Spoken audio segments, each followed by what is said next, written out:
του σκηνοθέτη Σάιμ Κέρεμ Σογιλμάς. Θα συνδεθούμε μαζί του μέσω. Τώρα καλύτερα. Ωραία. Θα συνδεθούμε μαζί του μέσω Skype για την συζήτηση. Επομένως, όποιος θέλει να σηκώσει το χέρι του και πάλι να σας φέρουμε το μικρόφωνο για να σας ακούσουμε. Hello, Mr. Hello, everyone. Can you hear us?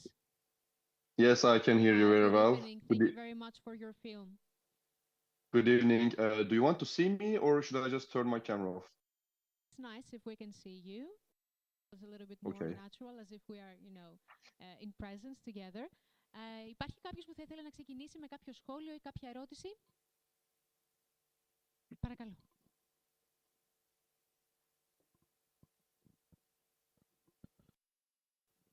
Καλησπέρα. Ήταν εκπληκτική. Ήταν ένα πραγματικά πολύ βαθύ και τρυφερό, μια τρυφερή διαδρομή που θέλω να μας πείτε αν στην πορεία αυτής της διαδρομής εσείς ο ίδιος προβληματιστήκατε εάν θέλατε να συνεχίσετε αυτό που ψάχνατε, γιατί δεν ήταν και εύκολο, και αν τελικά μετά από αυτό που ολοκληρώθηκε με τόση συγκίνηση και επιτυχία, ας το πούμε, εσείς νιώθετε κάτι ότι έχει αποκατασταθεί εσωτερικά σε εσάς, το οποίο ή θέλετε να μείνει εκεί ή θα θέλατε να κάνετε και κάτι επιπλέον, γιατί το ντοκιμαντέρ αυτό ήταν άρτιο από όλες τις απόψεις. Ευχαριστώ. Hello, good evening. This has been a very beautiful film. Thank you very much. It's been so profound and tender at the same time. I wanted to ask you if during the process, at any point, you felt unsure yourself about continuing, because I can imagine that it has been rather hard. And after you completed it, are your feelings restored? Are you thinking about going further and doing something more? Thank you for being there and watching the film. First of all, I'm very sorry to not be there tonight with you because I was about to come, but I could not. So thank you also for choosing this film and screening it. The answer to your question is actually we had two sets of shooting in this production. So until 2022 October, I really didn't know what was the ending to this story, and I was kind of a little bit tired of searching for someone. And I decided to have, of course, a natural ending to this story, which was I could not find anyone, and so what to do with this stone was my initial plan, because I didn't really meet Mr. Theodoros Georgiadis back then. But when I was planning to shoot the end of the film, right before that, I think 2 months before or something, he contacted me. It was a great news for me, and I said, okay, which is amazing. Let's change the ending of the film, because now we found someone. And this person is in Thessaloniki. I was already going to Thessaloniki to find our village, but there was really no one to talk with me, to meet for me. So I planned how to shoot the end of the film. So I kind of merged everything in the end. So it just kind of developed naturally, I can say. Thank you. Πρώτα να σας ευχαριστήσω που επιλέξατε την ταινία μου, να ευχαριστήσω το φεστιβάλ, να ευχαριστήσω το κοινό που την παρακολουθήσατε και λυπάμαι πολύ που δεν κατάφερα να είμαι μαζί σας. Σχετικά με την ερώτησή σας, θα μπορούσα να πω ότι τα γυρίσματα της ταινίας χωρίζονται σε δύο μεγάλες περιόδους. Μέχρι τον Οκτώβριο του 2022 δεν ήξερα ακριβώς πώς θα τελειώσει η ιστορία, και η αλήθεια είναι ότι κάποια στιγμή αισθάνθηκα να κουράζομαι από την αέναη αναζήτηση αυτού του προσώπου και της ιστορίας της. Και είχα σκεφτεί να σταματήσω κάπου εκεί, δηλαδή να μην καταλήξουμε κάπου συγκεκριμένα. Αργότερα όμως, πολύ αργότερα, κοντά στο τέλος των γυρισμάτων, περίπου 2 μήνες πριν από αυτό, ήρθε σε επικοινωνία μαζί μου ο κύριος Γεωργιάδης και άλλαξε τον ρου της εξέλιξης της ταινίας. Είχα ήδη πάει στην Ελλάδα εγώ, αλλά δεν είχα βρει κάποιον άνθρωπο να έρθω σε επαφή για να μου δώσει τα σχετικά στοιχεία. Αλλά αυτή η συνάντηση ήταν που οδήγησε και στην φυσική εξέλιξη της ταινίας. Κάποιο άλλο σχόλιο ή κάποια ερώτηση? Δεν θέλει κάποιος να πάρει το λόγο? Παρακαλώ.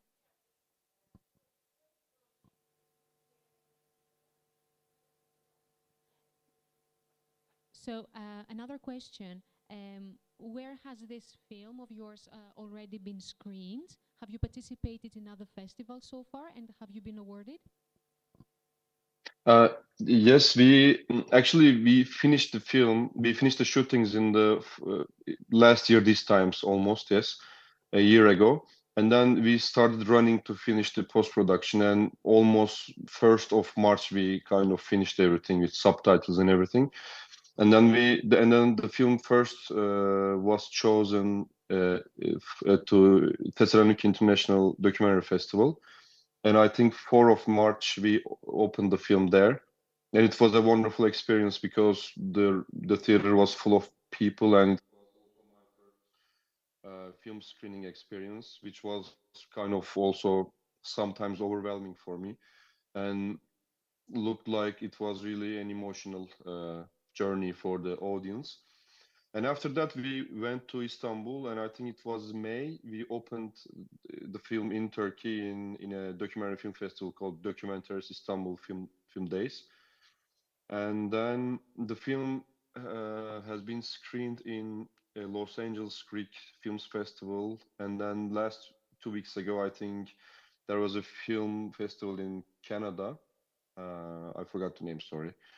And then after that, last month, one of the biggest film festivals of Turkey in Adana, which is called Adana Altın Koza Golden Ball Film Festival. And we got the best film award there, which is really great because I'm really happy to have this award because it's a really, really important festival in Turkey. So now having the best picture award, all of us, including the characters in the film and all the teammates who put a lot of labor in this film for a couple of years, we are extremely happy because of this. And in front ahead us, we have some more screenings. Right now it's competing against 6 other films in the capital city of Turkey, Ankara International Film Festival. And we are waiting for answers from I think 5-6 more film festivals. And our dream is to put this film somewhere online after the festival journey. And I don't really know what's going to happen with that yet. Thank you. Τα γυρίσματα ολοκληρώθηκαν πριν από 1 χρόνο. Έπειτα περάσαμε στο στάδιο του post-production. Αυτό ολοκληρώθηκε περίπου στις αρχές Μαρτίου και ακριβώς μετά συμμετείχαμε στο Διεθνές Φεστιβάλ Ντοκιμαντέρ της Θεσσαλονίκης, που ήταν ιδιαίτερα συγκινητική εμπειρία για εμένα, γιατί ήταν και η πρώτη μου φορά που συμμετείχαμε μία ταινία σε ένα διεθνές φεστιβάλ με κατάμεστη αίθουσα. Αργότερα η ταινία προβλήθηκε στο Διεθνές Φεστιβάλ Ντοκιμαντέρ της Κωνσταντινούπολης, στο Φεστιβάλ Κινηματογράφου του Λος Άντζελες το καλοκαίρι, πριν από 2 εβδομάδες σε ένα άλλο φεστιβάλ στον Καναδά και τον περασμένο μήνα επίσης η ταινία προβλήθηκε στο Διεθνές Φεστιβάλ Κινηματογράφου των Αδάνων και μάλιστα βραβεύτηκε με το πρώτο βραβείο καλύτερης ταινίας, που ήταν ιδιαίτερα σημαντική διάκριση, γιατί είναι πολύ σημαντικό αυτό το φεστιβάλ για την Τουρκία, και όλη η ομάδα χάρηκε πάρα πολύ. Από εδώ και πέρα περιμένουμε απάντηση από 5 ή 6 ακόμη φεστιβάλ, και αυτό που θέλουμε να κάνουμε, ο σκοπός μας είναι μετά την ολοκλήρωση του ταξιδιού στα φεστιβάλ να διαθέσουμε την ταινία online για να μπορεί να τη δει όλος ο κόσμος. Υπάρχει κάποιο άλλο σχόλιο? Is there any other question? Παρακαλώ. Αφού συγχαρώ τον φίλο από την Τουρκία για την θαυμάσια ταινία του, να πω ότι το θέμα της είναι πολύ οικείο σε μένα, καθότι και εδώ στη Λέσβο έχουμε ανάλογες περιπτώσεις από την αντίθετη πλευρά. Ναι.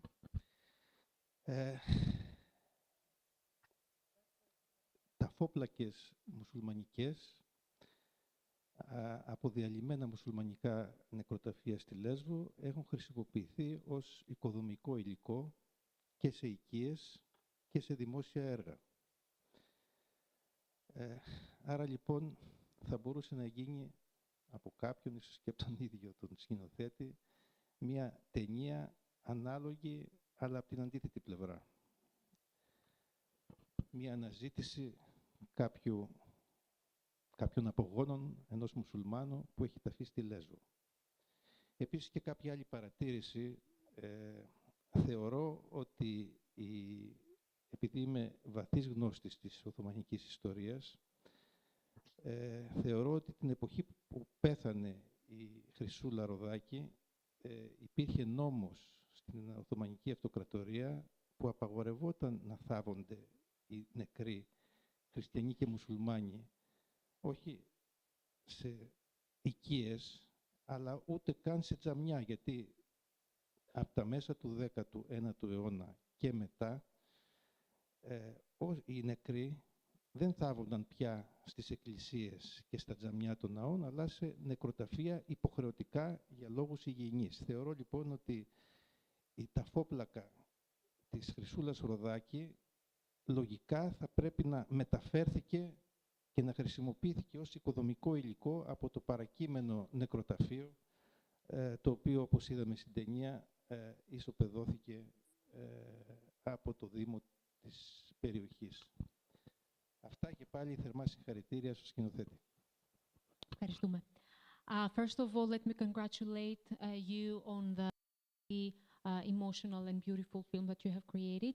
I am very familiar with similar stories because I come from Lesbos. We have had similar cases in Lesbos as well. We found tombstones from the Ottoman period of Muslim families that have been used as building materials.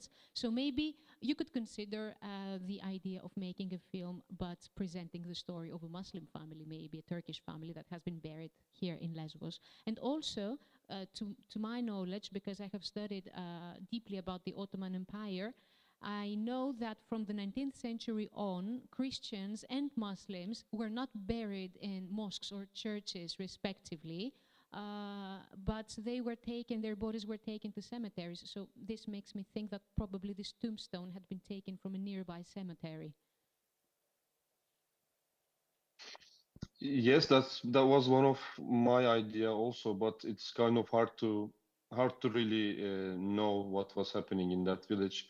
But as you saw in the film, I asked this question to several people on the road also, and one of the ideas was being kind of scared of cemetery destruction. I mean, I don't really know what happened, and yeah, thank you for the input, by the way. And we also thought about maybe for this or that reason, someone took this stone from the cemetery to this house, or maybe someone from my family, I don't really know, maybe stole this stone. But I mean, then why? All these questions. I don't know. I just thought that in the film's context, and also from the naturality part as a documentary filmmaker, I just decided to put Mr. Vladimirov's input about, I mean, it was just his ideas. I know it's not the fact, but I just felt like putting that, which was fear of cemetery destructions, because I also wanted to show in the film that, how to erase a memory or create something new. How did we kind of destruct remains of different sorts, and how we built stuff on them. And because it was important for me to show a state school that was built on a destructed Christian cemetery. But thank you for the good words also. Ευχαριστώ πάρα πολύ. Thank you. Ναι, η αλήθεια είναι ότι αυτό ήταν κάτι που πέρασε και από το δικό μου μυαλό, αλλά επίσης η αλήθεια είναι ότι είναι πολύ δύσκολο να εξακριβώσουμε τι συνέβη στην πραγματικότητα. Ήταν ένα ερώτημα που ανέκυπτε συνεχώς και ρώτησα πολλούς ανθρώπους, αλλά δεν μπορούσα να πάρω σαφή απάντηση. Ευχαριστώ πάρα πολύ για το σχόλιο σας και για τις πληροφορίες που μας δώσατε παρόλα αυτά. Πιθανόν κάποιο άλλο μέλος της οικογένειας να πήρε αυτή την ταφόπλακα από το διπλανό νεκροταφείο, και πάλι όμως τα ερωτήματα που προκύπτουν είναι πάρα πολλά. Αυτό που ήθελα εγώ όμως σίγουρα να συμπεριλάβω ήταν και όλη η ιστορία και η κοινωνική προσέγγιση απέναντι στα κημητήρια και η ιδέα του πώς μπορούμε να φτιάξουμε κάτι καινούριο από τα απομεινάρια του παρελθόντος. Για μένα ήταν σημαντικό να συμπεριλάβω το στοιχείο του σχολείου, του δημόσιου σχολείου που φτιάχτηκε με αυτά τα οικοδομικά υλικά. Έχουμε άλλο χρόνο? Νομίζω πως δεν έχουμε άλλο χρόνο. Για μία τελευταία ερώτηση. Μία τελευταία ερώτηση, αν θα ήθελε κάποιος να πάρει το λόγο. One last question. There's little time left. Όχι. Παρακαλώ, εκεί πάνω. Ένα λεπτάκι.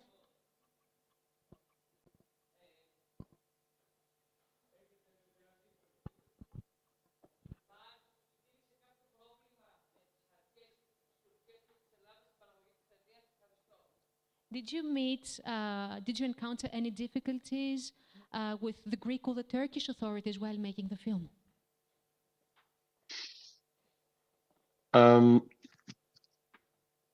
Not in a practical way. I just got my permissions, and if I needed, and then I did all my shootings. I also put a hidden camera in the registry archives office.